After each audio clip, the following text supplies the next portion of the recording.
Hello, and welcome to Bloody Violent History. My name is Tom Ashton, and with my old friend James Jackson, we're going to talk about moments from history that tell us who we are, how we got here, and perhaps where we're heading. And it's often violent and generally quite bloody. Welcome back to our section on objects from history. 100 bloody objects. What do you have for us today, Jamie? Object number 8. Crossed Victorian sword sticks. Thomas Bond, the man who hunted Jack the Ripper. On the 9th of November 1888, a surgeon spent much of the day performing an autopsy of a woman's corpse found mutilated in a squalid room in Dorset Street, Whitechapel. Her internal organs and viscera had been found removed, her breast cut off, and her face disfigured beyond recognition. Her name was Mary Jane Kelly, a prostitute, and the fifth apparent victim of the serial killer who had come to be known as Jack the Ripper. The surgeon was Thomas Bond, not only the advisor and pathologist to the Metropolitan Police, but also the pioneer who created and promoted the science of criminal profiling. So, Jamie, an extraordinary man. Who was he? He was, in fact, my great-grandfather's uncle, which I suppose makes him my great-great-great-uncle. And he was the most remarkable individual. He was a countryman, he was a surgeon, he was a pathologist, he had been in war. He pioneered criminal profiling. So whether it's movies like Silence of the Lambs or the FBI offender profiling departments, they really owe it to pioneers like Thomas Bond. So I think it's right that we should talk about him today and the science that he promoted and the changes that were coming into policing during the Victorian age. Okay, Jamie. So let's hear a little bit about his early life that helped him and introduced him to the world of medicine. Well, he was brought up in Somerset. It was a genteel, gentrified family. They had lands, they had large houses, and it was a privileged upbringing. But I think his first exposure to anything medical was age 15 when he went to see an uncle near Southampton, and there was a train crash. He was involved in actually keeping people still while their limbs were amputated. So I think from an early age, he obviously had some idea of surgery, some interest, some leaning towards that kind of profession. But in those days, it was still like barber surgery from the 16th, 17th and 18th century. It was pretty basic. And perhaps one of the reasons he became a pathologist was because the level of butchery, the level of death and mortality from basic surgery in those days. I know that even my stepfather, who was a gynecologist in the 30s when he first became a surgeon and learnt his craft in the Blitz in the East End of London at the East London Hospital, now the Royal London Hospital, he learnt his craft during the Blitz, operating on a large number of people. But he eventually wanted to become a brain surgeon, but because the mortality rate there was so high, he ended up as a gynecologist. And I think in the same way, it might be that Thomas Bond moved towards pathology because why not deal with dead people? Because the people you're going to operate on anyway are probably going to die. Yes, I mean, as a young man, he was a younger son, but he had some wealth in the family and a nice home and so on. So he didn't have to do any of things, but he was obviously somebody who was an energetic Victorian. Yes, and even later on in life, he used to take the train to London, keep his cabin on the train, stay in that carriage overnight, but go out to hospitals and operate and treat people round the Paddington area where the train came in. And then he'd head back to Somerset and hunt. He lived for hunting. I mean, he prided himself on hunting with every pack in England. He had his own pack of hounds. So he was very much a country gent.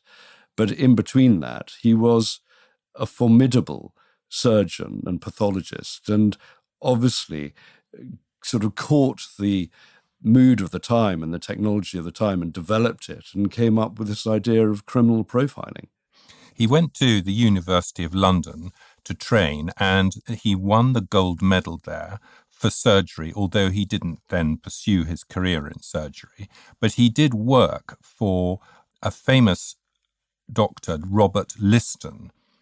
Yes, and Robert Liston was essentially the great pioneer of ether, of general anaesthetic. He performed the first operation under general anaesthetic in 1846.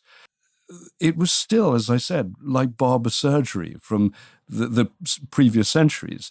I mean, Lister prided himself on being able to amputate limbs very quickly, which you had to do in order for the patient to survive. And on one occasion, he cut his assistant's fingers off. On another occasion, he was cutting a leg off at record speed and managed to cut the bollock off the patient. So Two for the price of one. It was pretty hit and miss, shall we say. And there was another famous surgeon that Thomas Bond was a student with. And that surgeon was showing and demonstrating how to remove a tumour from the neck of a patient and managed to sever the artery.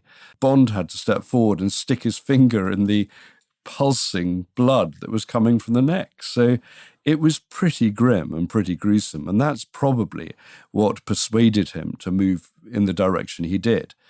Later on, as a young man, straight after medical school and getting his Bachelor of Medicine, he headed off to Prussia to join the Prussian army and work with them as a doctor and surgeon during the Austro-Prussian War, which lasted only 7 weeks in 1866. But it obviously gave him a great deal of experience, and their family members today who have been surgeons and cut their teeth in places like Soweto because they learnt how to deal with trauma wounds and terrible injuries and the sort of wounds that you wouldn't get on the streets of London. And I think that's, as a young man, as an adventurer, as a surgeon, Thomas Bond wanted to be at the coalface of surgery at that time, and a war is a good place to be. And when he arrived out in Prussia and when they went to war against the Austrians, he ended up finding himself in the middle of a cholera epidemic among the Prussian army and started dosing himself with castor oil, and other patients managed to survive the cholera epidemic. And I mentioned he was a bit of an adventurer. He actually carried a message for the Prussians across the Austrian lines to the Italians, who were also involved. So there was obviously a bit of skullduggery, espionage at the same time. So he certainly lived up to his name, Bond. Yes, actually, you don't think it was a pizza order. It might well have been, but he put himself at risk to deliver it, that's for sure. Anyway, as a young man in his 20s, he returns back to England and manages to get a job with the Metropolitan Police. Yes, he did. That might have been helped by the fact that he married the daughter of a judge. He ended up, for the next 20 years or more, being their key surgeon and pathologist. So, of course, he was right at the epicenter of all the great Victorian murders of the time. And they certainly were pretty grisly, because back then there weren't the sort of technologies available to help the police discover who the guilty party was. I mean, unless you were caught with the bloody knife or made a confession or was seen coming from the scene of the crime or had the victim's money in your bank account, you weren't really going to be caught.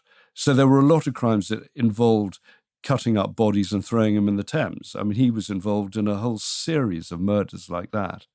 Yes, they were some really gruesome murders. The Battersea Mystery, the Thames Torso Murder, and Percy Lefroy. Yes, and Percy Lefroy ended up being the first person who was caught because there was a composite image of him produced.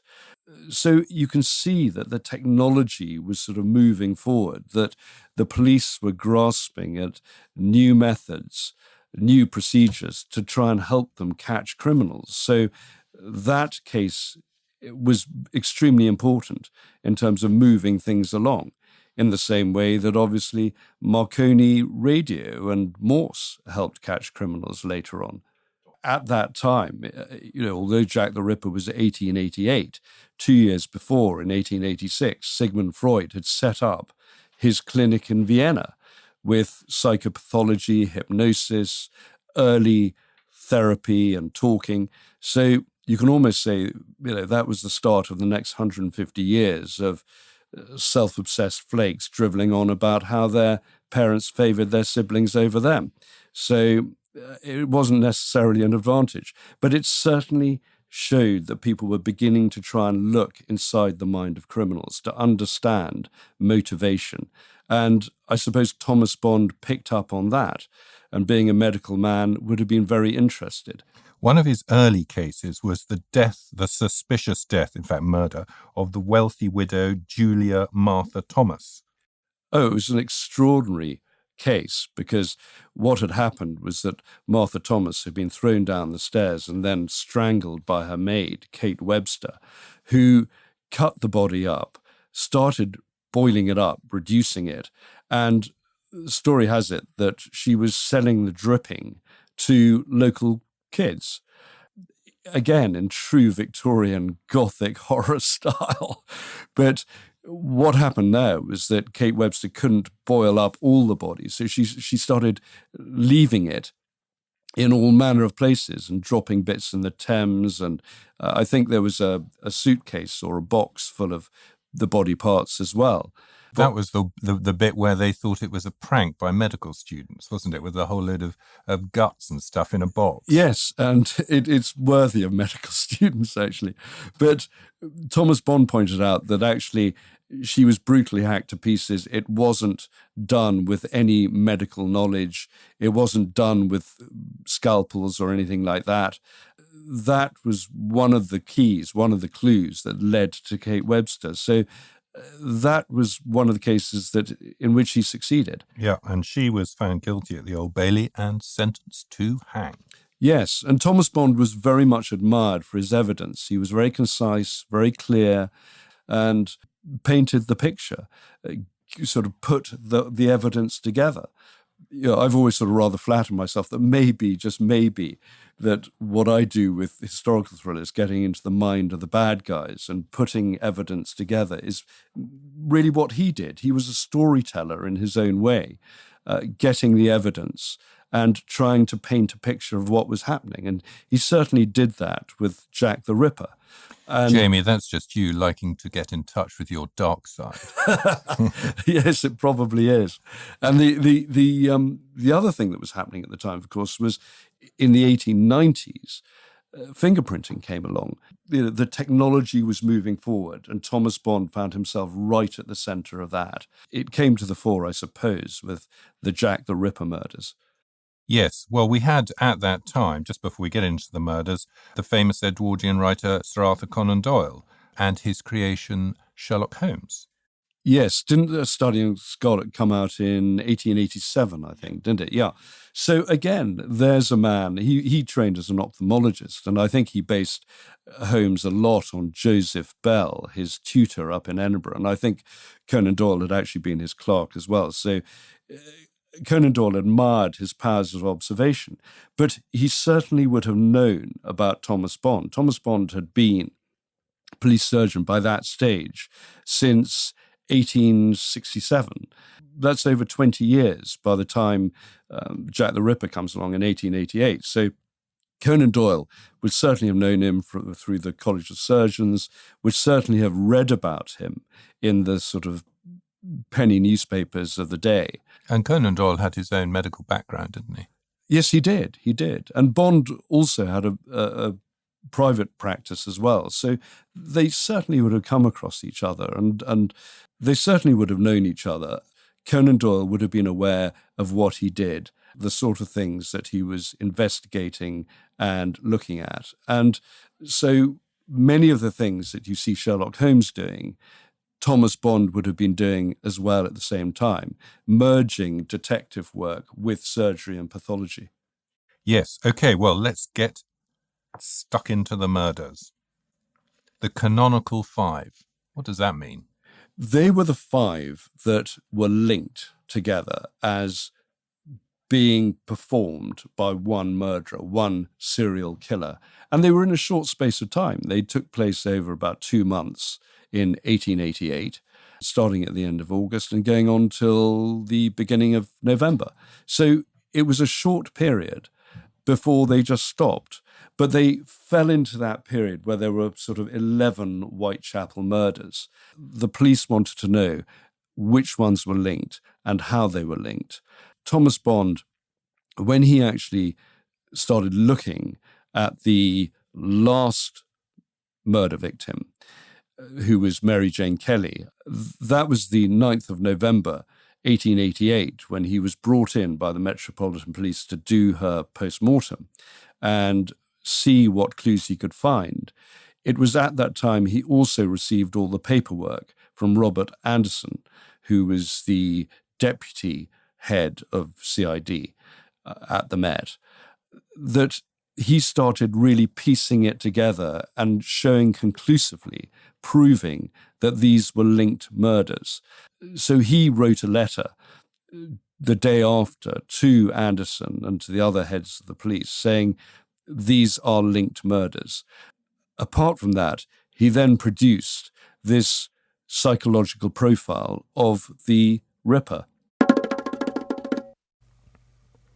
On the 25th of October 1888, Robert Anderson wrote to Bond asking him to examine material connected with the Jack the Ripper investigation. In his letter, Anderson enclosed copies of the evidence given at the inquests into the murders of Polly Nichols, Annie Chapman, Elizabeth Stride and Catherine Eddowes, and asked Bond to deliver his opinion on the matter. Bond examined the papers for 2 weeks and replied to Anderson on the 10th of November 1888. Mary Jane Kelly had been killed the morning before in Dorset Street, and Bond had spent much of that day performing her autopsy. Bond's report said, "I beg to report that I have read the notes of the 4 Whitechapel murders. 1. Bucks Row. 2. Hanbury Street. 3. Berners Street. 4. Mitre Square.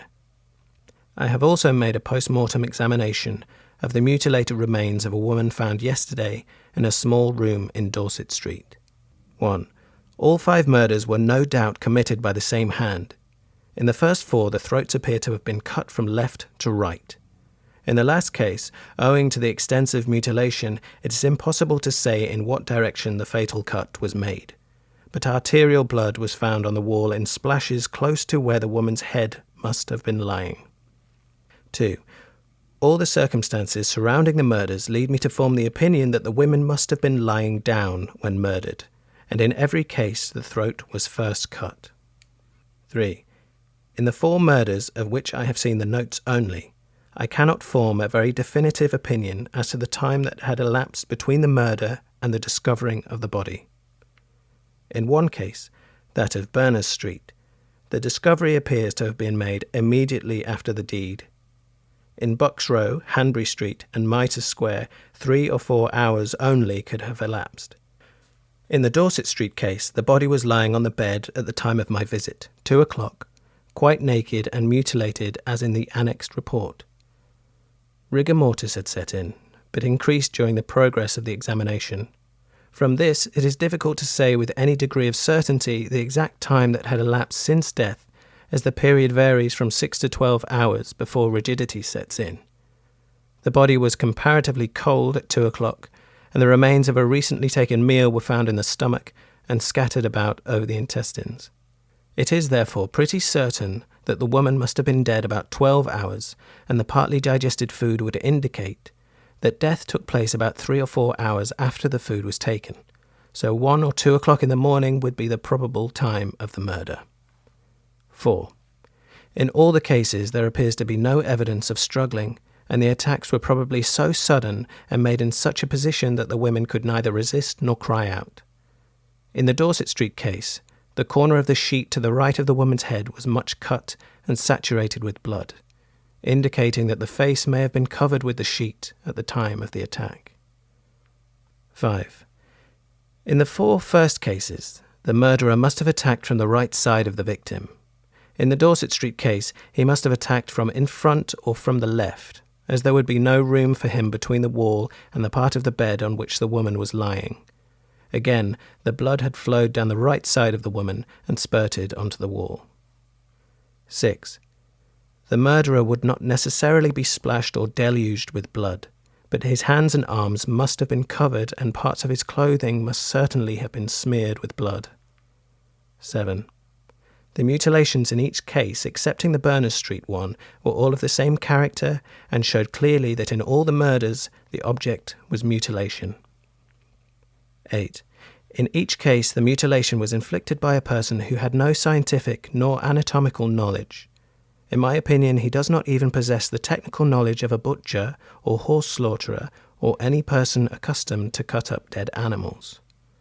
9. The instrument must have been a strong knife at least 6 inches long, very sharp, pointed at the top and about an inch in width. It may have been a clasp knife, a butcher's knife, or a surgeon's knife. I think it was no doubt a straight knife. 10. The murderer must have been a man of physical strength and of great coolness and daring.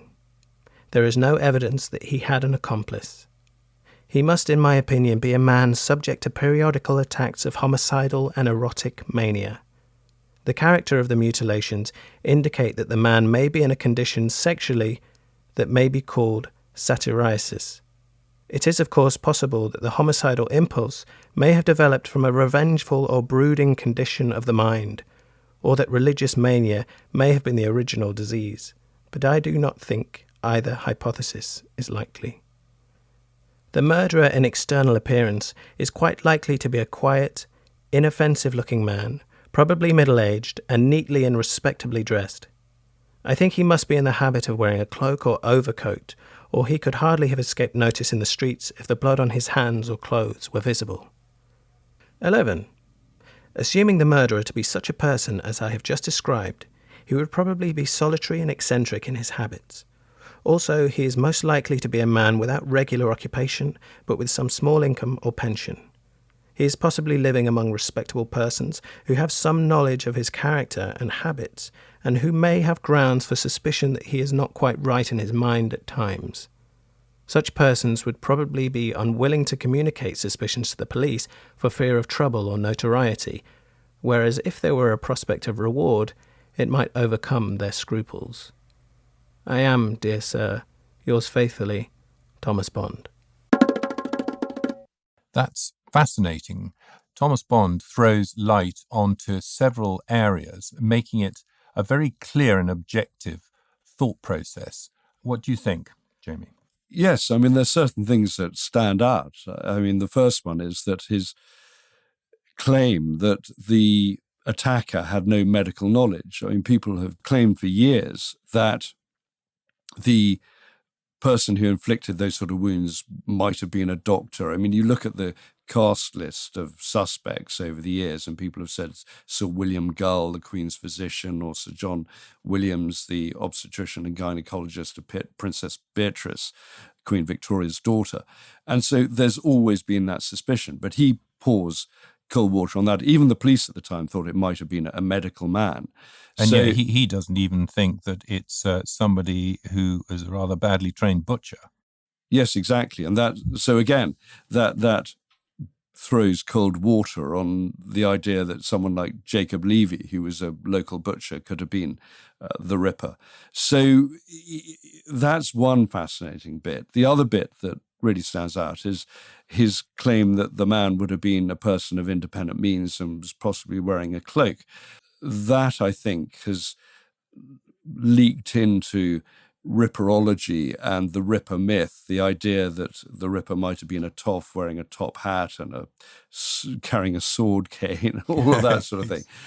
It was very concise, like all his evidence, and it was fascinating that he moves the sort of evidence into the psychological area, into the mental state, and that was something revolutionary, and that's why it's so pioneering. That small list really is the start of what you see today. That's why it's fascinating to talk about him now.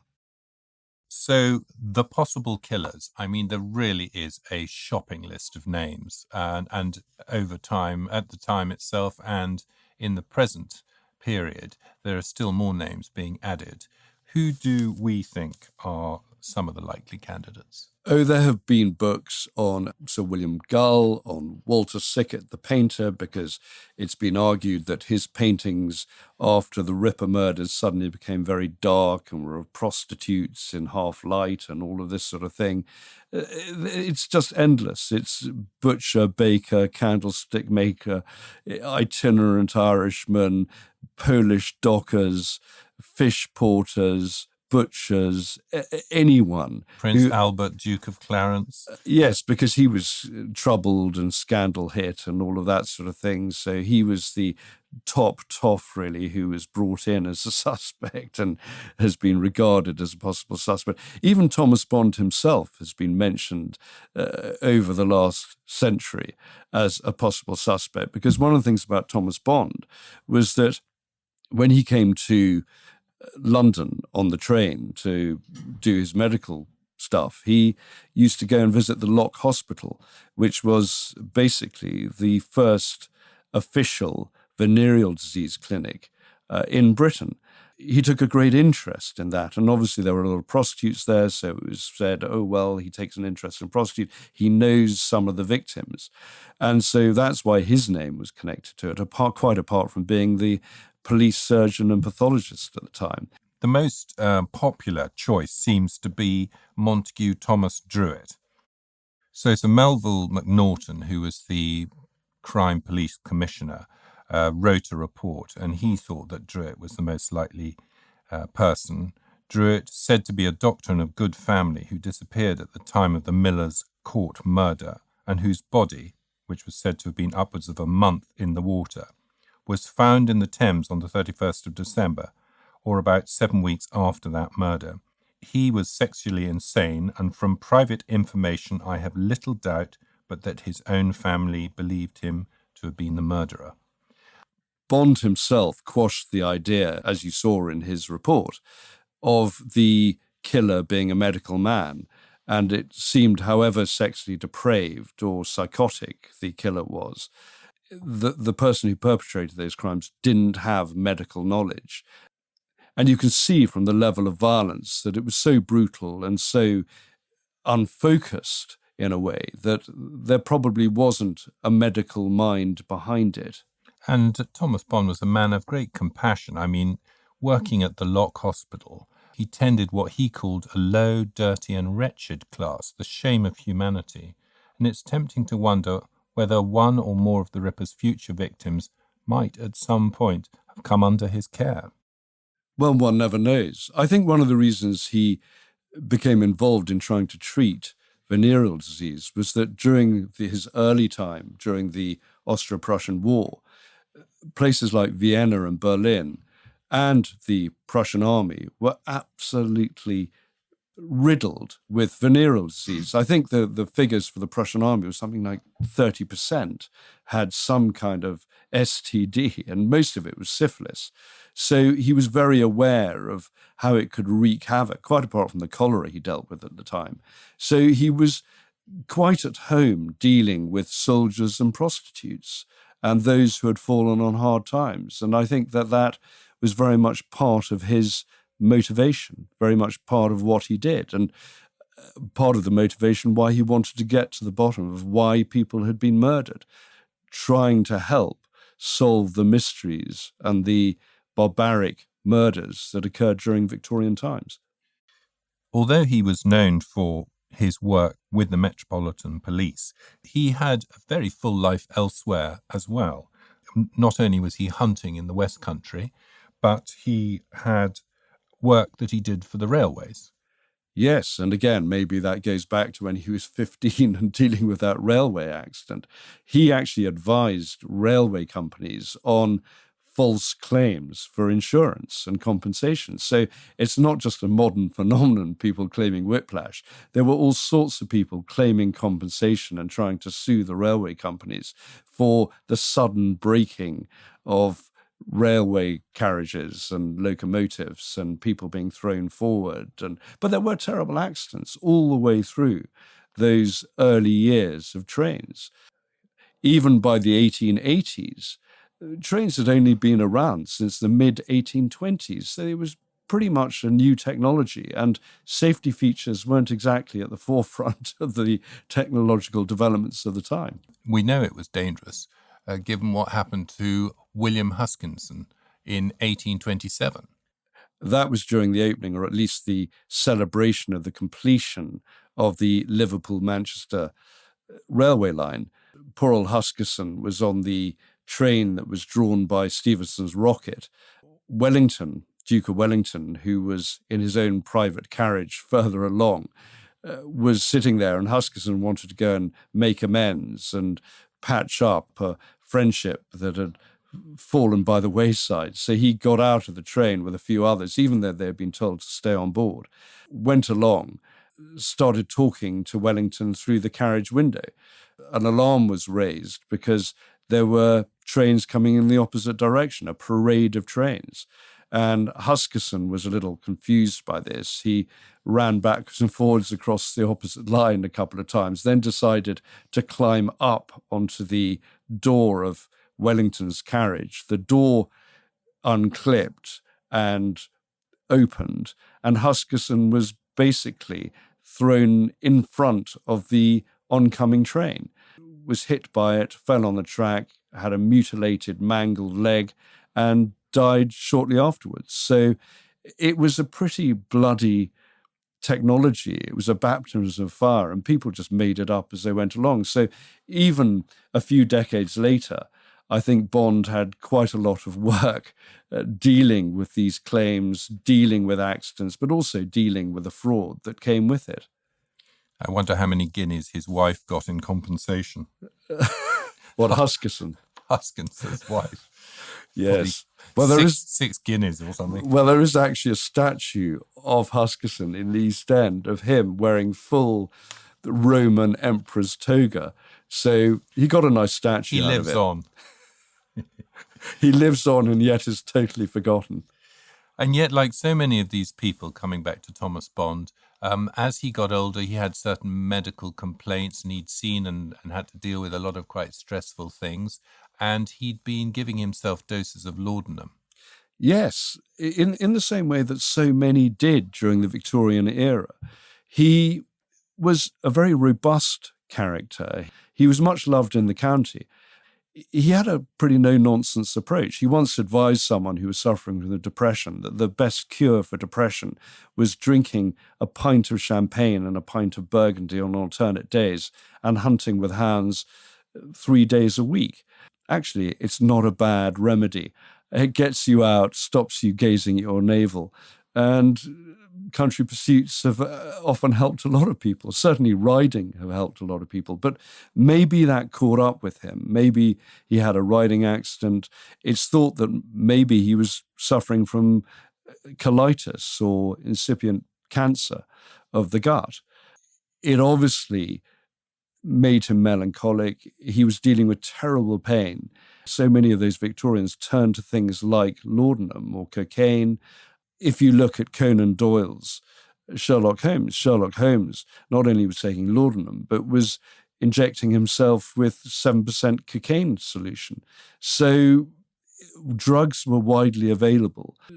Being a medical man, he would have known what worked for him, what helped quell the pain. But being a soldier, I suppose, as well, having been exposed to that at an early age, I think he realized that it wasn't going to get better. Whether it was a fit of melancholy or he was deranged or made psychotic by the laudanum, it did catch up with him. And eventually in 1901, when he was 59, he threw himself from his window in his London home, which was 7 The Sanctuary, a house just next to Westminster Abbey. It was a big enough news to actually make it into the illustrated London newspapers at the time, and is actually on our gallery of photos. But it's a desperate end, and very sad, for someone like Thomas Bond, who had such an extraordinary life. A Roman death. That is the story of Thomas Bond, Victorian criminal profiler. Do we have a postscript, Jamie? A short postscript, because he was essentially landed gentry and he loved the life of the countryside. He's buried in Orchard Portman churchyard, where so many other family members are buried, in spite of committing suicide. So obviously it was believed at the time that he was under the influence of laudanum, he wasn't in his right mind, and therefore he was allowed to have a proper Christian burial, in spite of the sort of Victorian mores at the time. I mean, they were pretty strict on things like that. But it's ironic that his large country mansion, Orchard Portman House, is today a 46-bed psychiatric hospital. And I think, given that he was a man of compassion, a medical man, I think he would have approved. Thank you, Jamie. Thanks, Tom. So it goes. My name is Tom Ashton. His name is James Jackson. You can view images relating to each podcast on our Bloody Violent History Instagram account and on our website, bloodyviolenthistory.com. Please subscribe, it's free, to our podcast on the app you use and to our mailing list via our website. This is very important as it boosts our rankings in the podcast charts. Thank you and good luck.